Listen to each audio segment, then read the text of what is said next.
Yang terhormat Bapak-Bapak, Ibu-Ibu, salam Pancasila. Sekarang saya akan mengomentari Jaksa Agung pernah menolak ditawari 2 triliun agar perkaranya tidak diproses. Jaksa Agung Sanitiar Burhanuddin telah melakukan penyidikan atas 96 orang yang mengetahui atas perbuatan korupsi di Pertamina. Setelah menemukan minimal 2 alat buktinya, penyidik Kejaksaan Agung telah menetapkan 9 orang tersangka, termasuk Direktur Pertamina Ripa Siahaan. Dari 9 tersangka tersebut, 6 selaku Direktur Pertamina dan 3 orang pengusaha. Para Direktur Pertamina yang dijadikan tersangka dalam melakukan korupsi di Pertamina dengan cara menurunkan produksi minyak mentah berakibat tidak memenuhi kebutuhan konsumen.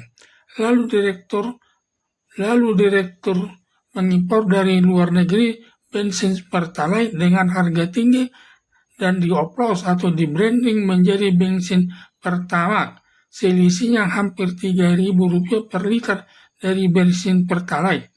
Dan selisih Rp3.000 Pertalite yang dikorupsi para direktur Pertamina berakibat Pertamina mengalami kerugian per tahun sebesar 193,7 triliun. Dan perbuatan korupsi di Pertamina tersebut sudah terjadi sejak tahun 2018 sampai tahun 2023. Berarti sudah berjalan selama 5 tahun. Dengan demikian, kerugian Pertamina selama 5 tahun hampir 1.000 triliun. Keberhasilan Jaksa Agung Sanitiar Burhanuddin menangani kasus korupsi di Pertamina hingga menemukan kerugian Pertamina hampir mencapai 1.000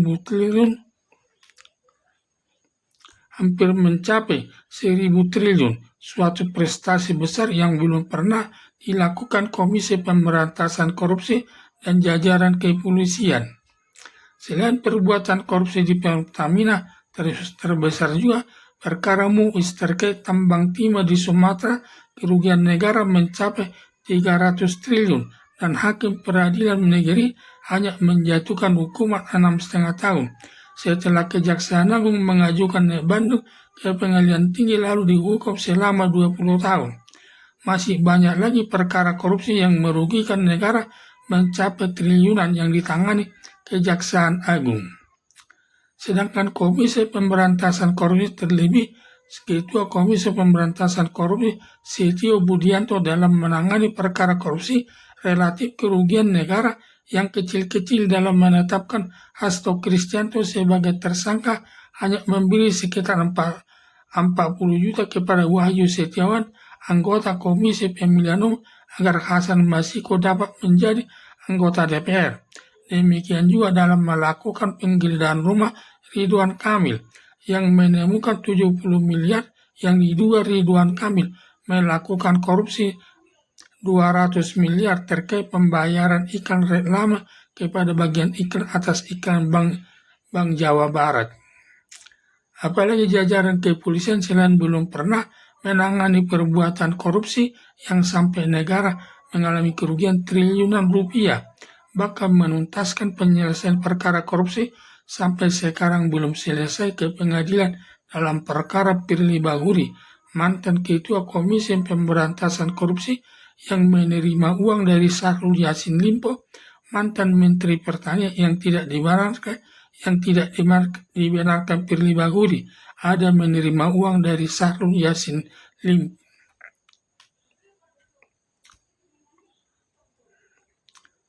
Yang tidak dibenarkan Firly Bahuri ada menerima uang dari Syahrul Yassin Limpo. Lalu Firly Bahuri menggugat Polda DKI ke Pengadilan Negeri. Lalu hakim menjatuhkan hukuman dengan menolak gugatan Firly Bahuri yang memenangkan penyidik polisi Polda Jaya. Dalam arti Firly Bahuri benar menerima uang dari Syahrul Yassin Limpo. Hanya sampai sekarang Firly Bahuri belum dilimpahkan perkaranya kepada Jaksa Penuntut Umum, dan otomatis Jaksa Penuntut Umum belum melimpahkan perkara tersangka Firly Bahuri sampai ke pengadilan. Melihat penyelesaian perkara Firly Bahuri di mana kepolisian tidak berkualitas menangani perkara korupsi. Melihat Jaksa Agung Sanitiar Burhanuddin dalam menangani perkara korupsi terdepan atau terhebat dari Komisi Pemberantasan Korupsi dan jajaran kepolisian, maka media sosial atau jurnalis televisi lebih 5 orang mewawancarai Jaksa Agung Sanitiar Burhanuddin. Di ruang kerja Jaksa Agung Sanitiar Burhanuddin, dari sekian banyak pertanyaan yang disampaikan jurnalis televisi tersebut, ada 2 pertanyaan yang menarik perhatian, yaitu 1. Jaksa Agung Sanitiar Burhanuddin selama menangani kasus korupsi ada yang menawari uang agar perkaranya tidak jadi ditangani, dan kedua, apa pernah Jaksa Agung Sanitiar Burhanuddin mendapat ancaman dari seorang dalam melaksanakan tugasnya. Dari pertanyaan jurnalis televisi tersebut dijawab Jaksa Agung Sanitiar Burhanuddin sebagai berikut. 1. Jawaban pertama, Jaksa Agung Sanitiar Burhanuddin pernah ditawari seseorang uang sebesar 2 triliun. Langsung ditolak Jaksa Agung Sanitiar Burhanuddin.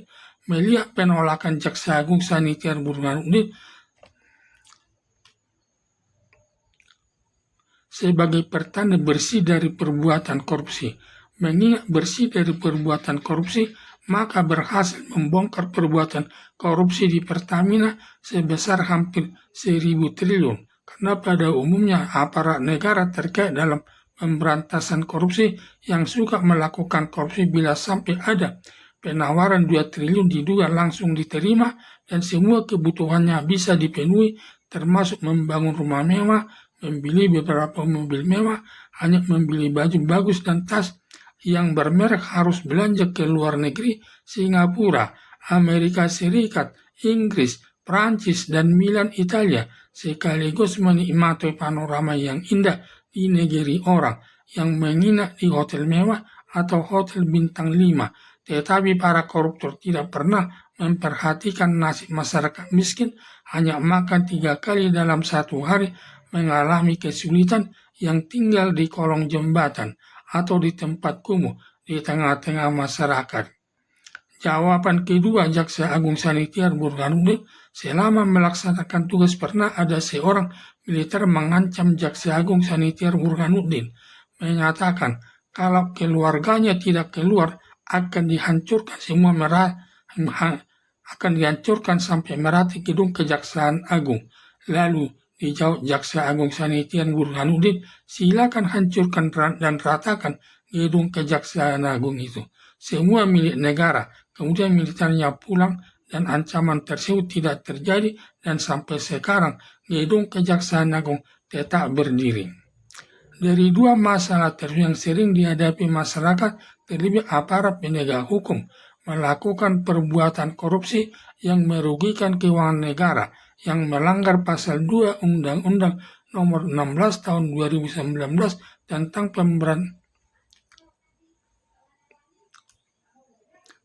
pemberantasan tindak pidana korupsi.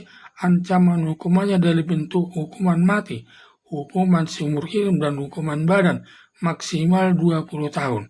Tetapi mengenai berat dan ringannya hukuman kepada para koruptor tergantung pertimbangan hakim. Bila pertimbangan hakim banyak alasan yang memberatkan, hakim dapat menjatuhkan hukuman mati atau hukuman seumur hidup. Tetapi bila pertimbangan hakim banyak alasan yang meringankan, maka hakim dapat menjatuhkan hukuman selama 15 tahun sesuai perbuatannya. Walaupun perbuatan korupsi ancaman hukumannya sangat berat sampai hukuman mati, hukuman seumur hidup, dan maksimal hukuman badan selama 20 tahun, sama sekali para koruptor tidak takut mengambil uang negara yang bukan haknya, yang dilakukan lewat jabatan yang diembannya melakukan perbuatan korupsi tersebut. Ada dugaan para koruptor melakukan korupsi. Para aparat penegak hukum tidak pernah menjatuhkan hukuman berat, mengingat adanya pemberian sejumlah uang kepada aparat penegak hukumnya, sehingga para pelaku korupsi tidak jerah-jerah melakukan perbuatan korupsi. Untuk itu, untuk memberantas korupsi, perilaku seorang aparat penegak hukum seperti Jaksa Agung Sanitiar Burhanuddin tidak mau menerima uang sebesar 2 triliun agar perkara tidak jadi diproses, serta tidak takut ancaman yang dari militer maupun dari pihak lain, karena semua itu masuk risiko jabatan yang dilakukan. Apapun risiko yang timbul, semua tugas tersebut harus dilaksanakan sesuai aturan hukum yang berlaku di tengah-tengah masyarakat. Harapan saya, semua aparat penegak hukum meniru sikap Jaksa Agung Sanitiar Burhanuddin, menolak setiap pemberian dari orang lain.